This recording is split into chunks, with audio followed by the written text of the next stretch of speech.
look at the composition of the delegation coming here to negotiate, I think we can interpret this as a bureaucratic turf battle in that all of the factions in the United States government, in the Trump administration, want a seat at the table. So we, of course, have Peter Navarro, who's an extreme China hawk, to Larry Kudlow, who is more of a classic Republican free trader, to Steve Mnuchin.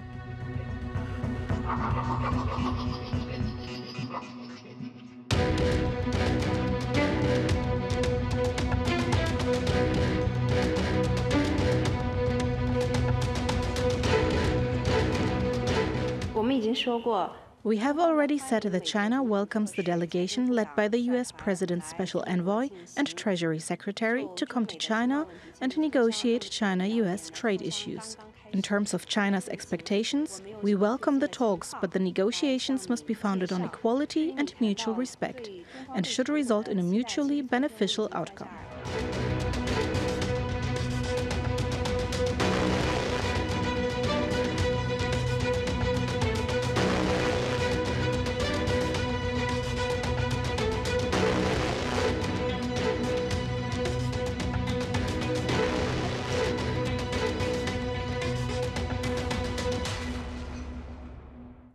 For more, let's bring in our editor-at-large, Craig Capetas. He's in Paris. But first, let's speak to Dr. Astrid Nordin. She's the director of the UK's Lancaster University China Centre. Dr. Nordin, great to have you on the show. Astrid, what would be a good outcome, in your opinion, for Mnuchin's visit to China, both for China, for US, for the global economy? I think the key outcome that both sides are looking for and that we can hope for is a reduction in tension. This trade war has implications, it has spillovers in other areas like security, even environmental issues. So a release of tension, really, and the avoidance of a trade war, a full-out one, is absolutely the best thing we can hope for. Now, of course, there are details in that, which involves things like the US not imposing the tariffs that have been threatened, but also on the Chinese side, a real implementation of promises in terms of property rights issues, and particularly issues around current legislation where foreign enterprises need to come into joint ventures and transfer technology to Chinese companies, which is a big complaint from the US side. Yeah. How realistic, honestly, do you think all of that is from this meeting? I think that a lot of what the US is asking for are things that she has already promised. So a lot of these things are already in the pipeline on the Chinese side. Whether that will be enough to satisfy the US is an entirely different matter. Trump, I think, is rather fixated on the trade deficit and doing these things that she has already promised he will do will not necessarily go as far as Trump would like to address that issue. So, if I'm reading you correctly, I mean, both sides have been talking very tough ahead of this meeting, but you think that once they actually sit down in front of each other, the tone is actually going to be a lot more conciliatory? I hope so. You asked about the best possible outcome, about the things we can hope for. I think that definitely within the realm of the realistic that we can hope for, that could happen. That is not to say that it will happen. As was mentioned in the lead up to me talking to you, from the US side in particular, we have a real mixed bag of US representatives of different cliques, really, within the Trump administration. So much will depend on how their turf wars play out within this international potential trade war. Yeah, Craig, if I can bring you in, as Astrid says there, very difficult to separate the politics from the economics, as we always say on the show. Craig, who would come off worse in a full-blown trade war between the US and China? Certainly the United States, because the Chinese can brand a trade war as heroic for the Chinese people who would suffer it. Look, keep out of the weeds on this thing. There's 5 key issues: technology transfer, steel overcapacity, market access, currency manipulation, and the trade deficit. Now, Astrid pointed out something I think is fundamental, and I want to go back to this. What is the one thing that could lead to an agreement? And what that is the one issue undergirding this entire trade war.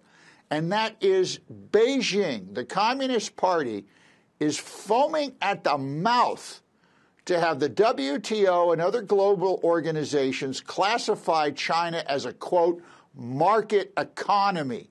The Trump administration has refused to do that. That's a problem because China, the state's pervasive role in markets, creates a fundamental distortion in China's economy. Now, you like Donald Trump or not, he's absolutely right about that. So what I'm looking for here is if the United States says, guess what, we're going to go along with you, China, you're a market economy. Astrid, let me bring that back to you. How important is it for Beijing for it to be seen as the new global leader of capitalism after the supposed abdication of the United States? I think that is absolutely core to what is going on here. Not just the leader of global capitalism and openness, but also a better world leader, certainly better regional leader in all sorts of other terms, moral terms, environmental terms. So a lot of these talks will be not just about what exact deal China is getting. That might be more of the US concern. But for China, this is about signaling responsibility, responsible leadership to the world. And it will want to signal, especially to its Asian neighbors, but also beyond, that China is the responsible party in these talks. China is the party that invites to negotiations, that conducts them in a calm way, but which does not allow it to be bullied and bossed around by the US. And it wants to show that it offers a better, less erratic and more responsible leadership, including but not only in trade terms. And if it can give a few gives in the short term in order to gain that much longer term win, I think that is where she has got his eyes set on. Astrid, in your opinion, does this mark the failure then of the decades-old assumption that liberal democracies will always win out in the long term over autocratic regimes, however capitalistic they paint their economies to be? It's a big question. I think it depends on what we mean when we say win out. I think there are all sorts of different views in the world about what winning out exactly might mean. If it means that democracies, by virtue of being around, will be richer and ultimately eradicate non-democracies, I think from China we see fairly clear evidence to the contrary at the moment. That is interesting. Craig, your thoughts on that rather large question? It is a large question, I grant you. Well, this is why China wants to be classified as a market economy. In the West, market economy is synonymous with a democratic economy, and China is not a democratic economy. Again, I think that is going to be the one concession that China's going to want to, in return for some give on these other very, very important issues. China holds a lot of leverage over the United States, but the U.S. also holds a lot of leverage over China. The U.S. is their chief market.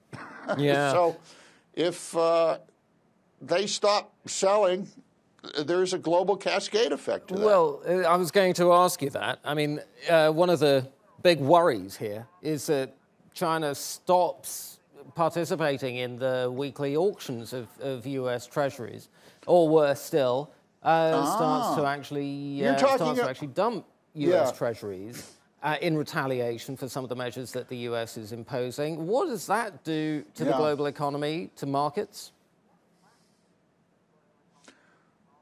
Oh, well, you're talking about the Chinese chainsaw massacre when they dump their $1 trillion in T-bills that they have.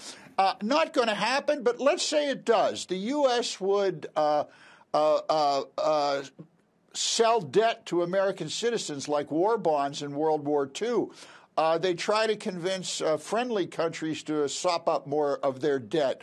The U.S. banks would be told to increase their debt holdings, and if they didn't, the government could force them to through legislation.